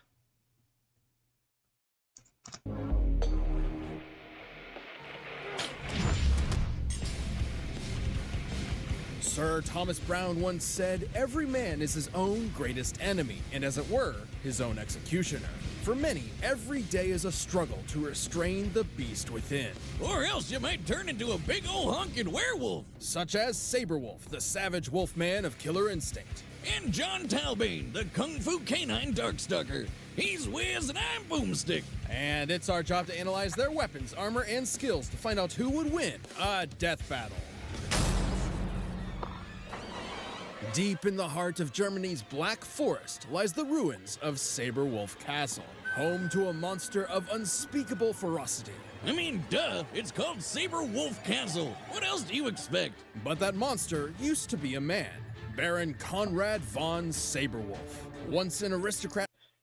Full name, Baron Conrad von Sabrewulf, 5'11", 415 pounds, 50 years old. Is a former German aristocrat, also called, I'm not even going to pronounce that, afflicted with lycanopathy, and hails from a family of monster hunters. Of wealth and status, his life would drastically change the day he discovered a secret laboratory deep within the castle's bowels. He stumbled onto a treasure trove of monster hunting weapons and relics straight out of his family's secret history, including a mysterious large claw, which he accidentally cut himself on. Of Upon course. the light of the next full moon, the Baron transformed into a vampire! No, a werewolf. This is the werewolf episode. Come on, Wiz. Spooky castle in the middle of nowhere, a weird cursed artifact. He's got Vaughn in his name. This is totally a vampire backstory. Now that's for next year. On that night, Baron Sabrewulf became a bloodthirsty beast. You know, the name really screwed him from the start there. Almost like it was destiny. Well, originating as early as classical antiquity, the fable of men turning into wolves under a full moon is a staple of European folklore. Real-life victims of so-called lycanthropy most likely suffered from porphyria, hypertrichosis, or rabies. Sabi rampaged all over the country, killing everyone he found. Because as a big hairy demon dog, being a werewolf means your strength, speed, and tough hide are off the charts. Oh, and it makes you great at basketball. With his razor-sharp claws, Sabrewulf can easily tear through solid steel. Also, any one of his cuts can potentially pass his curse to new victims. But he's pretty happy using those claws to brutally rush down any foe. With a howl to the sky, Sabrewulf can amp himself up, or tap into his killer instinct to enter a feral rage. Flaming Bat, Saber Spin, Saber Wheel, Ragged Edge, Eclipse, an Arcing Uppercut, Shadow moves, enhances existing moves. In Instinct mode, Feral Rage, increases his muscle size. In this state, any sense of shame or repression is eliminated as he truly becomes a mindless monster. It also increases his chip damage and allows him to cancel auto doubles into other auto. Yeah, it makes him even more stronger and faster. We get it. And to top it off, he can summon bats that are on fire. Gotta be honest, not sure where this one comes from. He's a vampire in a fursuit. Called it. After a night of painting the town red with blood, Sabrewulf awoke to the nightmare that would be the rest of his life. Yeah, he wasn't exactly a fan of the whole werewolf thing, so he did anything he could to stop being a full moon furry, but science and magic couldn't cut it. He descended into madness, but eventually found a possible savior, your friendly neighborhood soul-crushing megacorporation, Ultratech. Of course. Evil Walmart. Or just Walmart. Ultratech evil promised Amazon. Sabrewulf a cure for his lycanthropy. But in reality, their experiments only gave him cybernetic implants in his arms. Cool! And extended his werewolf form to last indefinitely. Oh. Also cool? But Sabrewulf was none the wiser. In return for a cure that would never come, he agreed to fight on Ultratech's behalf in their Killer Instinct tournament. What a goober! This moron ran around a creepy castle, bumped into something sharp like a dumbass, and now he might not even be potty trained? Then he got duped by the most obviously evil company ever to ruin his life even more.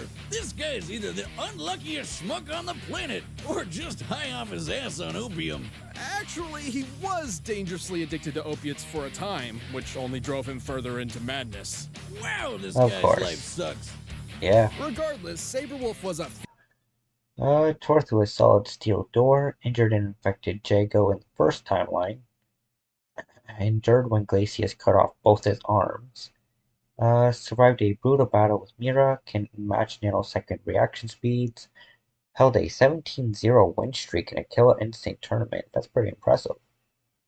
Defeated Thunder, Glacius, and a Maya doppelganger. fierce competitor. Within the Killer Instinct tournament, he battled and defeated a Nez Perce warrior Thunder, the metallic super soldier Fulgor, and an actual dinosaur.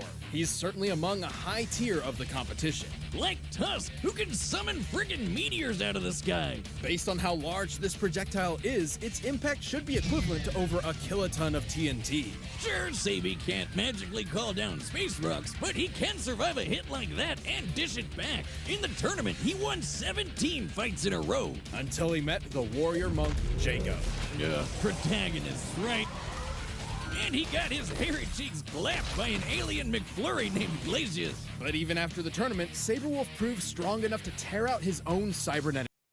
Breaking free of Ultratech's control after being thrown into an early Killer Instinct tournament, Sabrewulf returned to his castle, ripped the cybernetics from his body, and regenerated through the use of potions and arcane sciences gleaned from decades of study, and the remaining relics his family held in such high regard. Starting to think Ultratech's cybernetics aren't very good. This guy ripped them out, TJ ripped them out. I'm starting to think Fulgar fucking is just a piece of shit. Implants. While conducting experiments on him, Ultratech's android CEO Arya had noted that the older a werewolf gets, the more vicious and skilled it becomes, while the loss in strength and agility is negligible. And he proved it in his rematch with Glacius. Who's the clapper of cheeks now, you projectile-spamming snow cone? Most impressive, considering Glacius once got the drop on Arya, whom, according to an official novella, can react within a nanosecond. Holy crap! He's not just your average werewolf, he's a super werewolf! A fighting tournament ass-kicker! Though he will sadly always be on the hunt for a cure that doesn't exist, Sabrewulf is one of the most dangerous monsters and men to ever live.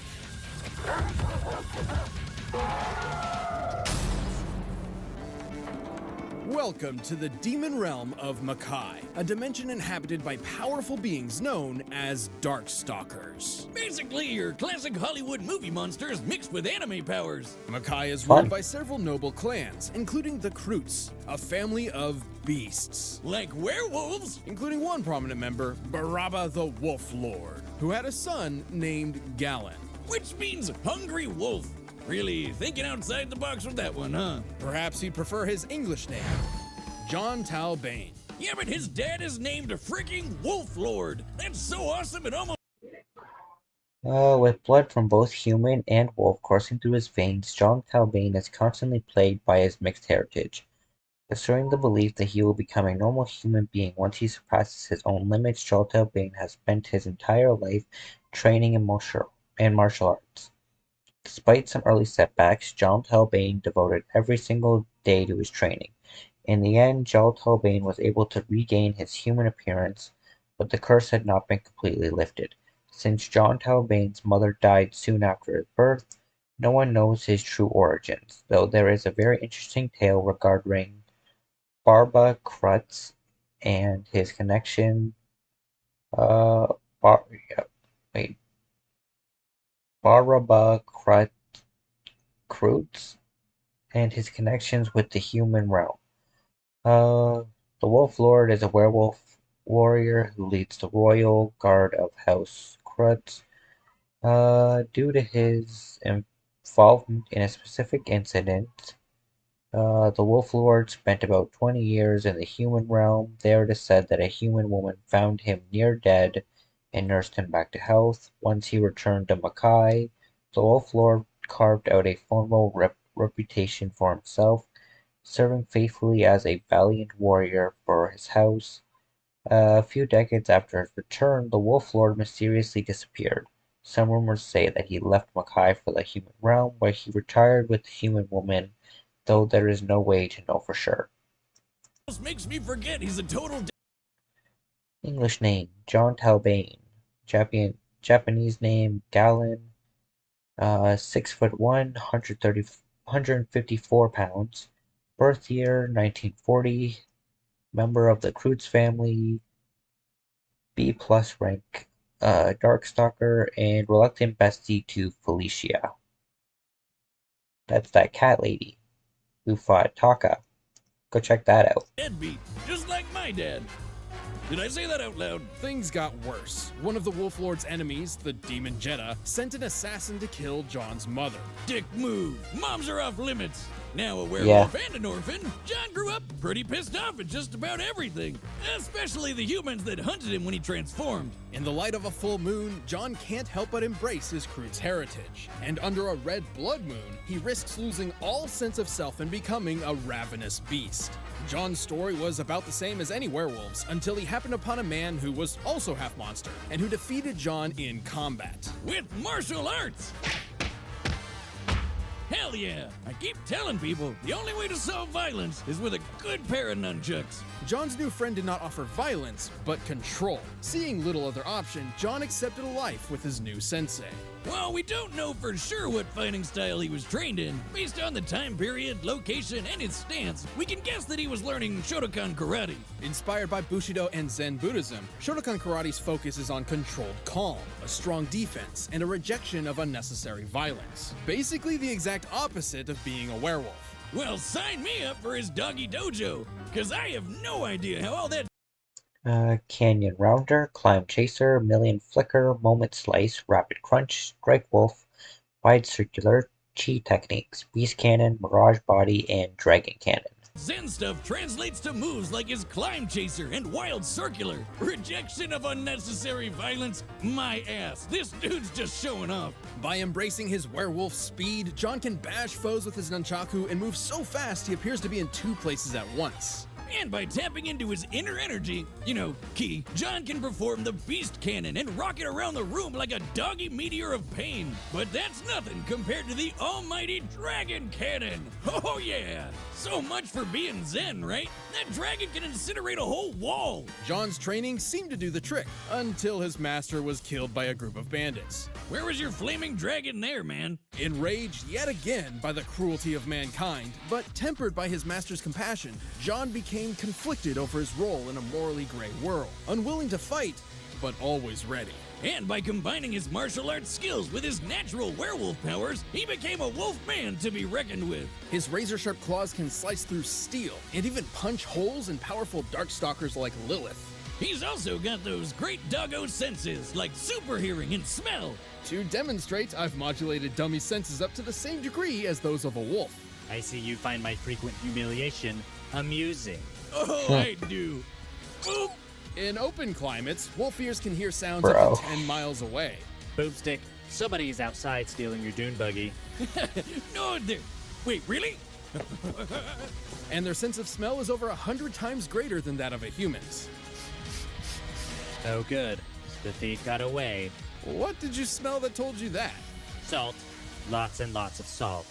With nothing but grit and a thick layer of what I'm sure is unreasonably soft fur that you just want to scritch behind the ears, Jon has survived an onslaught of missiles from the Monster Hunter BB Hood. Wait.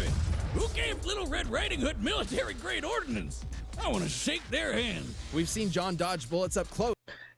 Slashed through a solid steel roof, impaled Lilith, part of an S-class Darkstalker. Survived BB Hood's artillery weaponry, dodged gunfire from Marlin 336 rifles, claims he can move at light speed, kept up with Morgan in combat and has defeated BB Hood, Hootsilis, and Dark Talbain. But he's bragged about being as fast as light speed. Sure, John. And he can take down these 5,500-pound alien robots called Heat Souls, which can fly through outer space. Also, it's worth mentioning that Darkstalker society is broken up into different classes based on the strength and power of the individual. Class B. The majority of Makai's denizens are over 66 million. Yeah, 6 million of them fall under this classification. They are only marginally weaker than those of the B+ classification. Class C. Slaves. The class of slaves who are treated as laborers or cattle by Class B demons. Jesus Christ. Without these slaves, the economy of Makai would instantly dissolve. Any humans who manage to accidentally wander Makai generally end up in this classification. And this is where John sets Class B+ demons.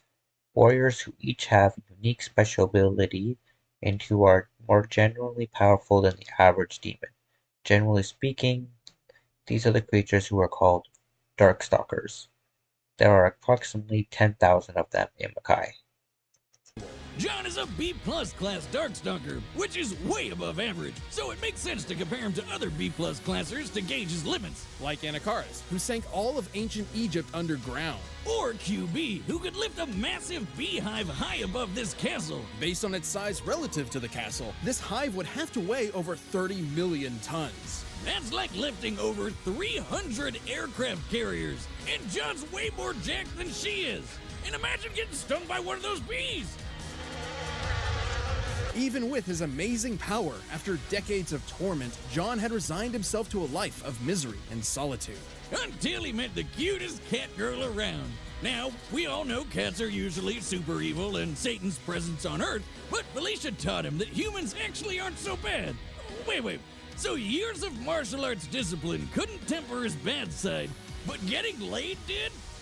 You know what? I believe it. As far as we know, they're just friends. Yeah, and I'm sure the internet could give you 34 good reasons why that's bullshit, Wiz. Well, despite what DeviantArt thinks, Felicia would help John conquer his dark side. Literally. Like, he literally fought his dark side and killed it. I always thought that was supposed to be like metaphor stuff, but I guess that isn't the weirdest thing we've talked about. And with that victory, John finally claimed dominance over his monstrous identity and committed himself to a life of compassion. But John will always be a Darkstalker. If he relapses, he'll be as deadly as ever. There will always be a monster inside of him, just waiting to be let loose.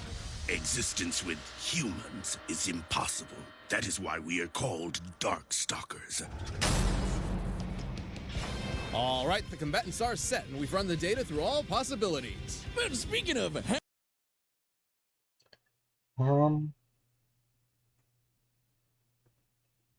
I think I'm gonna go with...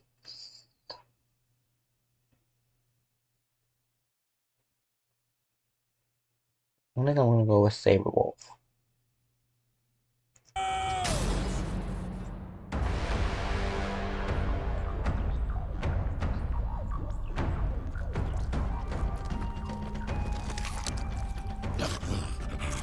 Forgive me. I have no forgiveness left, monster.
Menacing.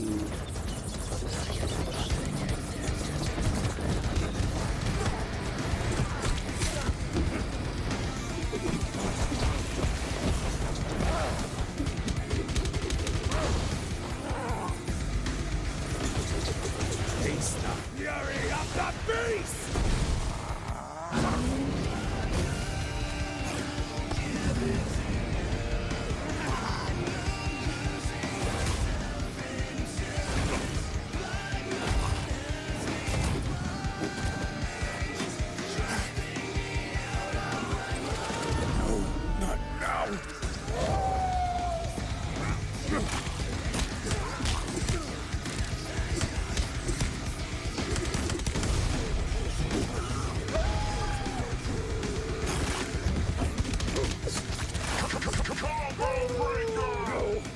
Not like him.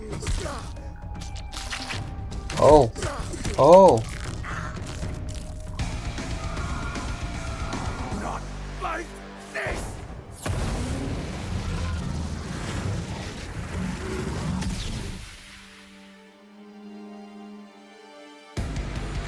I'm no monster, but tonight I'll make an exception. Oh shit, Jon won.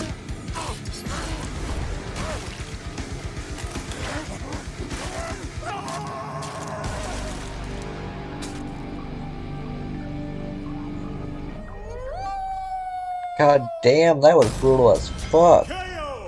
Wiz, I think I need to see a therapist to tell them how awesome that was. Sabrewulf was a ferocious foe, but Jon had a lot going for him in most regards. For instance, Jon was trained in genuine martial arts and practiced them for decades, while Sabrewulf relied entirely on instinct. You mean killer instinct, eh? You're no fun. But hey, remember how Sabi defeated Glacius, who attacked I figured that fucking Jon was gonna lose control and Sabrewulf would win, but it almost happened. He managed to gain control and win at the end there. That was crazy. While Sabrewulf held his own against Jago in the original comics, this does not mean he scales unquestionably to Jago in the Killer Instinct reboot or to other characters comparable in power to the rebooted Gargos. Arya in less than a nanosecond?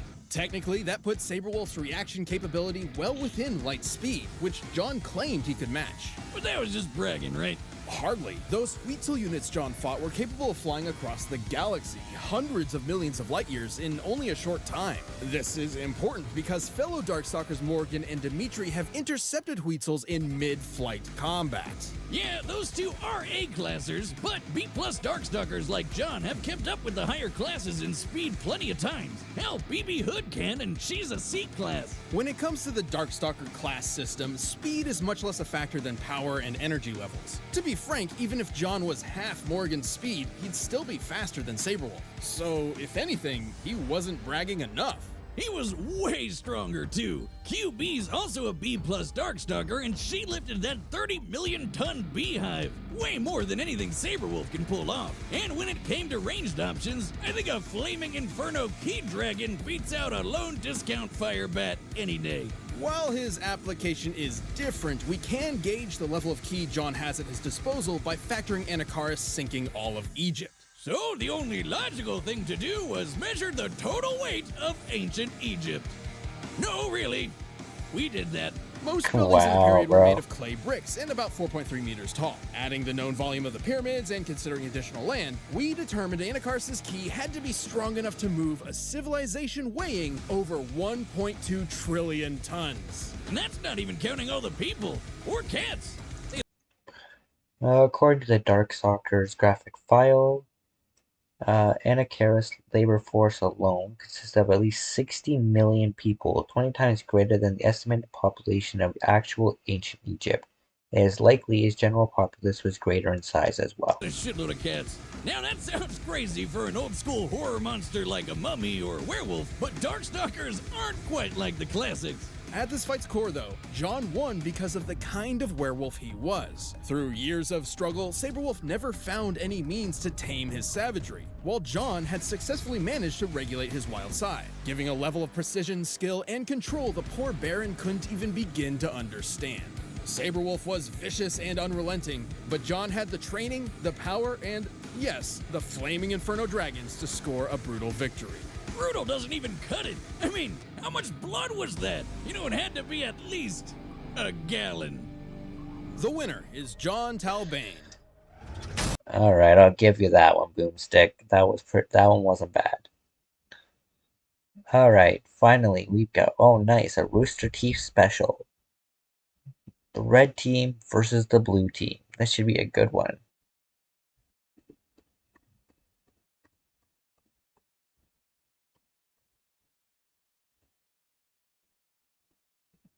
They did the Meta versus Carolina already, so go check that out. Now we've got this shit. Edison versus Tesla. Coke versus Pepsi. Goku versus Superman. Don't bring it up, okay? Bring it up, people are gonna bitch about it. Rivalries have lasted nearly 2 decades or spawned epic battles like our second favorite web series, Red vs. Blue. With the red team, even though most of them don't actually wear red. And the blue team, their perpetual ocean-colored rivals. For this battle, we'll be bringing these two groups back to where it all started. To find out what would have happened if they had stopped dicking around and actually just fought for real. Just a note, we will be locking any artificial intelligence characters within their primary bodies, since they're generally invincible unless they stumble into an EMP. You mean an imp? What? He's Wiz and I'm Boomstick. And it's our job to analyze their weapons, armor, and skills to find out who would win a death Just hit it with a golf club?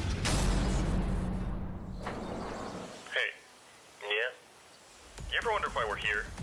Not long from now, in a galaxy theoretically exactly where we are, humanity goes to war with an alien covenant. So the United Nations Space Command came up with a ton of plans to win, and one of those was called Project Freelancer.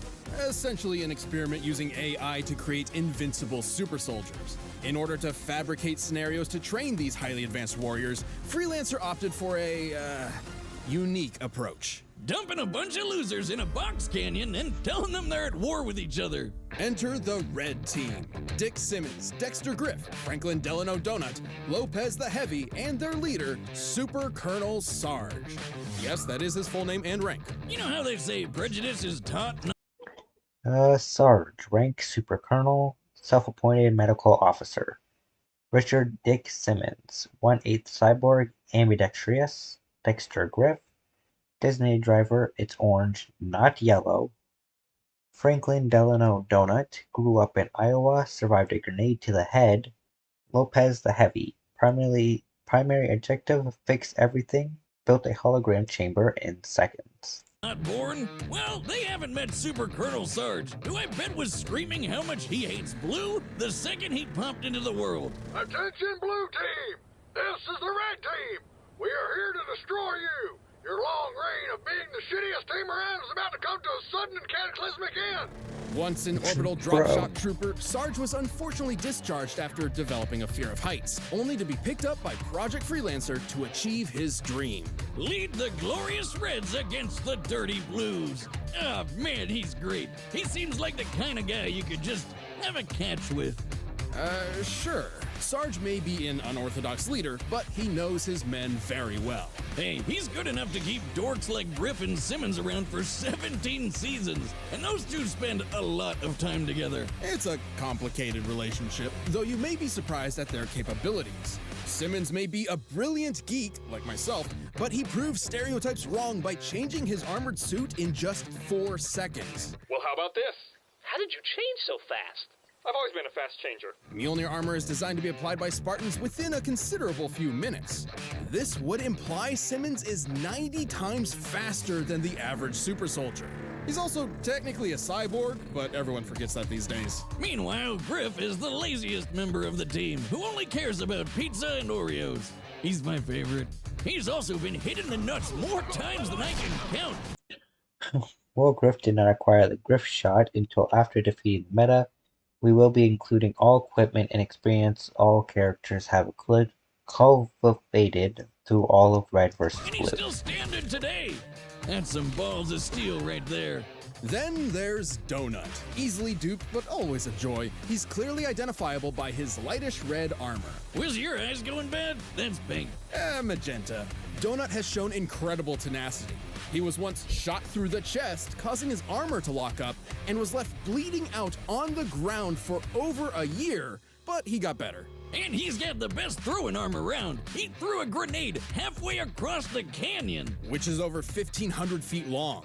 And last of all is the team robot who hates everyone, Lopez. Hola. Lopez! That robot looks like Lopez. Hey, regresado. No matter how many times they rebuild him, they can never figure out how to fix that language setting. Oh well.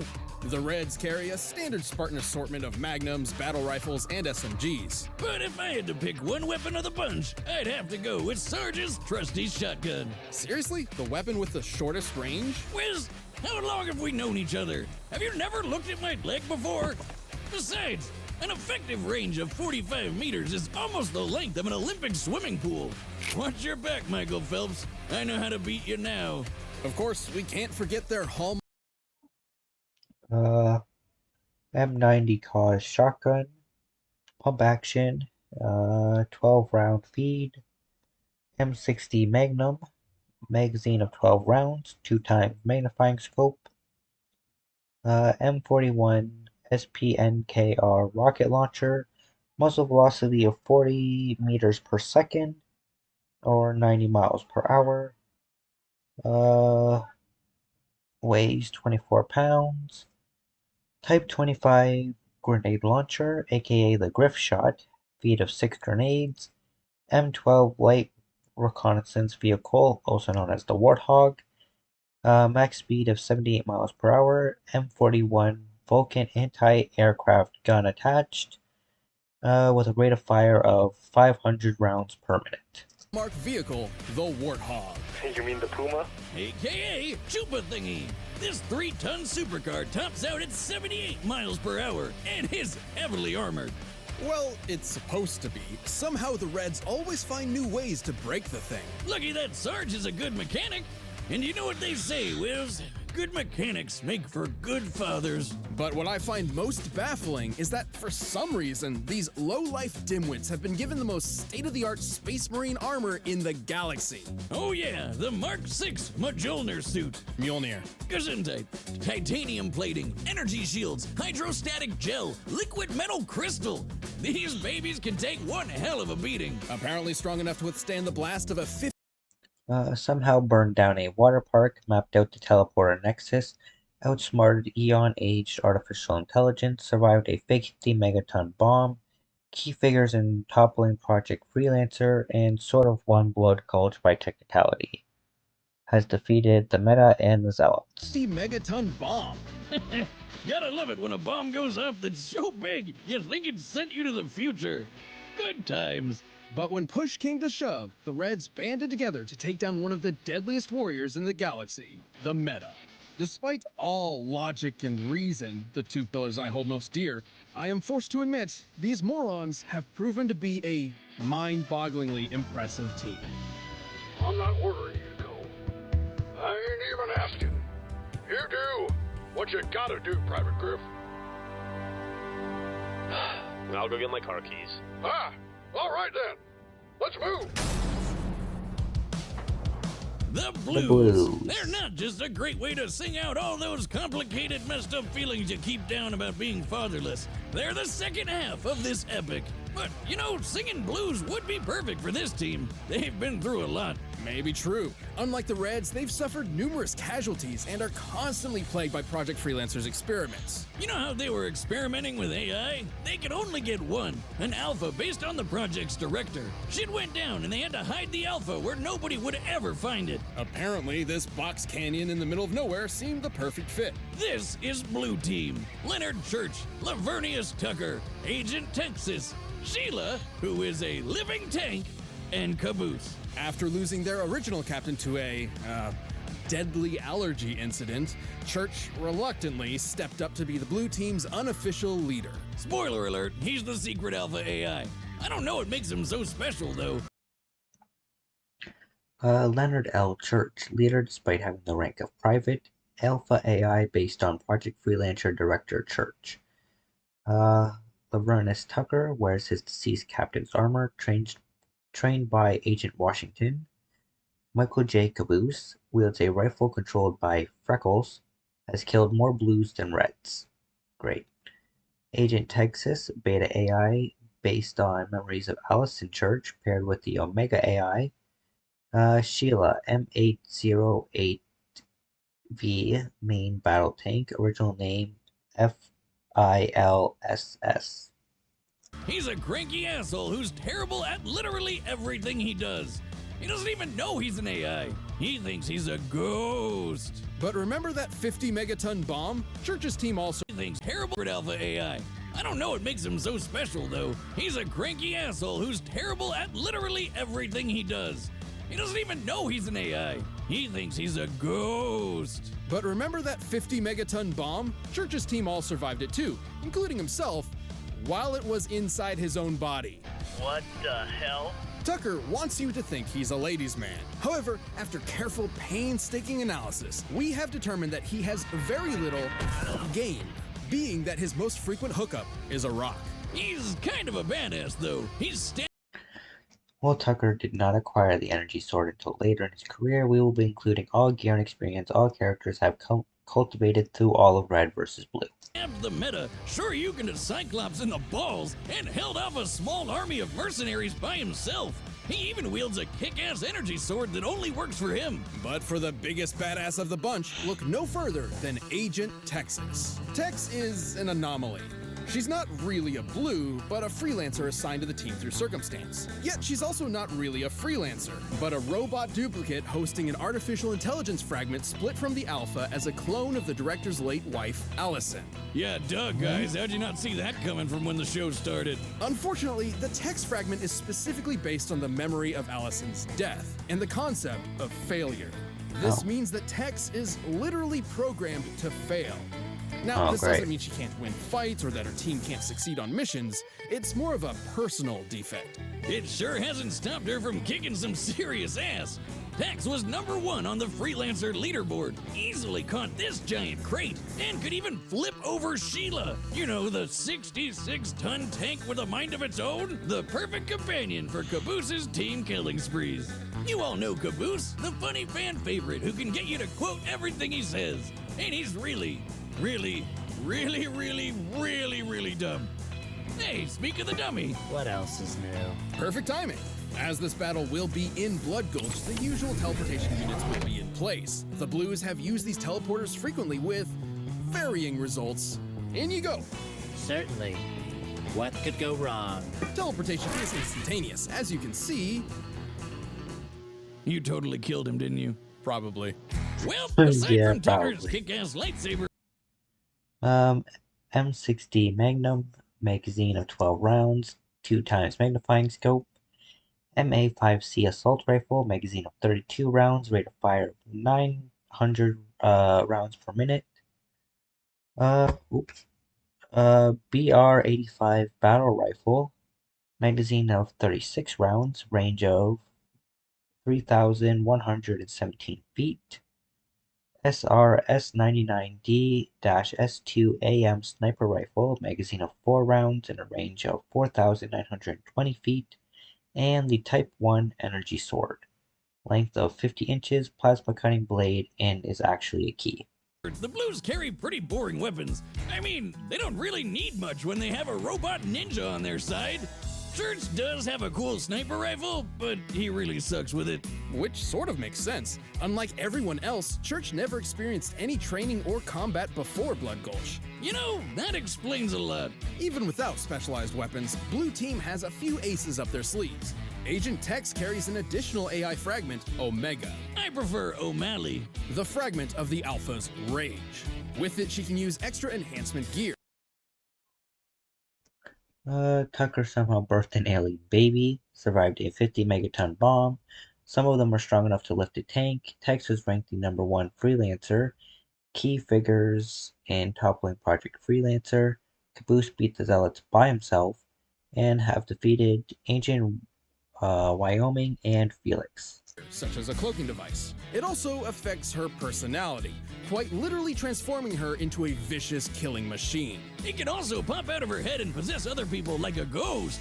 But remember, we're locking AIs to their bodies because that is super overpowered. Even though Tex has shown incredible...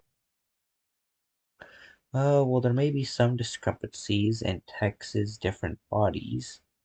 Washington strongly implied the robot kit provided was specifically designed for the Alpha AI should he lose his body, an identical process to what the Beta AI went through. feats of strength, Caboose is surprisingly even stronger. In a robot body identical to the one she used to flip Sheila, Tex was unable to lift Andy the Bomb, while Caboose could do so for extended periods of time. And after entering an alien temple, Santa, don't question it, increased gravity by 10-fold, and Caboose didn't even notice. I remember a certain Saiyan struggling to do something like that. Don't I even guess start. this means Caboose is better than Goku. Stop it. Don't you dare open those floodgates. I'm kidding, you idiot. Still, Caboose was strong enough to defeat a bunch of Tex clones all at once. It's like they say, it's God's way of compensating. Unfortunately, the blue team has a tendency to get in way over their heads, often losing team members in the process. But somehow, some way, they always come back together. They're a good team in a weird, stupid way. Sheila, shut him up. Son of a bitch! All right, the combatants are set. We've run the data through all possibilities. And while the Reds and Blues fight over an empty canyon... Well, they both seem pretty even, but my favorite color is blue, and I do like the living tank. So you know what? I'm gonna go with blue. I think the blue team's gonna win. Okay, why did we bring the flag out here? Because it's supposed to rain today. You have to remember to take your flag outside when it rains. None of that is right. What's a flag got to do with rain? Wait, do you think the flag is an umbrella? Caboose, have you ever seen an umbrella before? Hey, yoink. Suck on that, Blue! Yeah, suck it, Blue. This'll stop them. Hey, dumbass! The teleporter never worked. Now, come on, let's... Wait, where's Caboose? Great work for that fake weather report, boys. That's the kind of fake news I like. What fake weather report? Sheila. Oh, Sheila, the only good red is a red in bed. Griff, quit your staring and get to stepping. On the gas, pronto. Yeah, I know. Sheila, look out for that rock. Oh no, there's another one. Who put all these rocks out here? Bro. Watch out! In this case, men. Stick around and hit from behind, just like John Wayne would have done. No way, those caves are a maze. Move over, numbnut. Hey, don't leave me out here. Simmons, here's the plan. We're going to use the Warthog as a battering ram, striking their rear engine, which will rupture and cause the tank to self-destruct in a glorious explosion. Excellent plan, sir. Except for, well, all of it. You know, maybe we could... Oh, that's a bigger clip than I thought. Oh! Oh shit. Jesus, what was that? Where's it? Simmons? Simmons! Here, blah. No!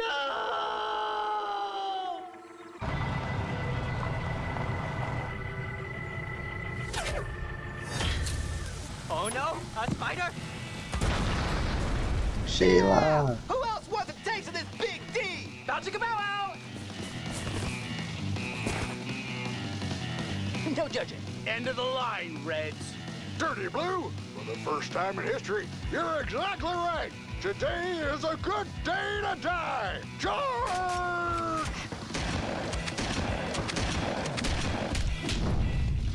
Oh shit. Go blue team. Hit. Oh.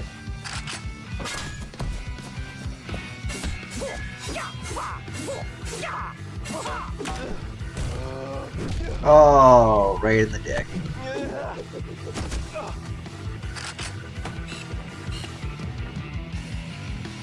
Not today, Roboto!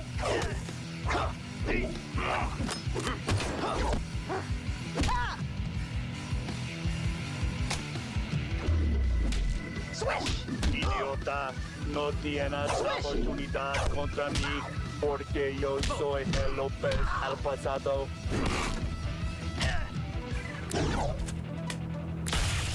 Oh, gotcha ass. Mierda. I've never hit a lady. Good thing you're no lady.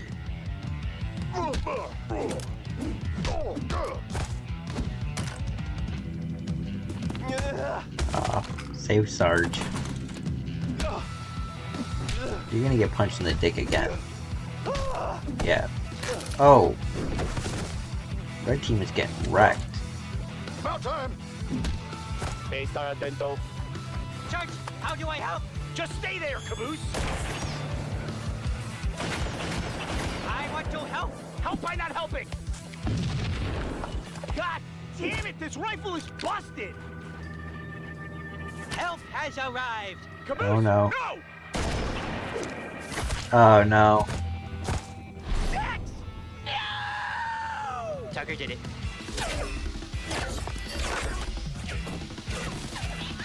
There's no. Oh. Well, there we go. Oh no. Son of a... Oh. This is it. Oh This no. is what it's all about. Red versus blue. Blood versus water.